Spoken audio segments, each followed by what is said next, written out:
આજરોજ જાંબુઆ બીએસયુપીના મકાન જે આજથી 12 વર્ષ પહેલાં બનેલા હતા અને ગઈકાલે રાત્રે એક ઘટના બની કે છત પડી અને એક વૃદ્ધા જમતા જમતા એની નીચે આવી ગયા અને ગઈકાલ રાત્રે મોડી રાત્રે એમનું નિધન થયું છે એવી વાત મળતા અત્યારે હું ચકાસણી કરવા આવ્યો અને એના નાગરિકોને મળવા માટે આવ્યો છું કે ભાઈ બીજી કોઈ સમસ્યા છે, કારણ કે મેં મારા મેયર અને ચેરમેનશ્રીને તો રજૂઆત કરી જ છે કે ભાઈ અમારે ત્યાં આવી એક ઘટના બની છે. મેં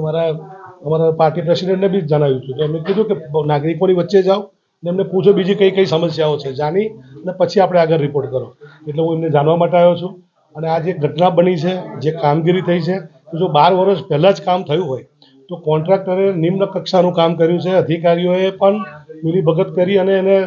મેળાપીપણા કર્યા હોય તો હું માંગણી, મારા કાગળ તો લખાઈ જ ગયો છે, ખાલી આપવાનો બાકી છે. હું માંગણી કરીશ કે આ જે વસ્તુની અંદર જે લોકો જવાબદાર છે એમને કડકમાં કડક કાર્યવાહી કરી અને કડકમાં કડક સજા કરવી જોઈએ અને આ લોકોને વૈકલ્પિક જગ્યા માટે અથવા તો રિપેરિંગ માટે આગળની કાર્યવાહી હું જ્યારે જઈશ અને પૂછીને પછી જણાવું છું એ લોકોને સાથે.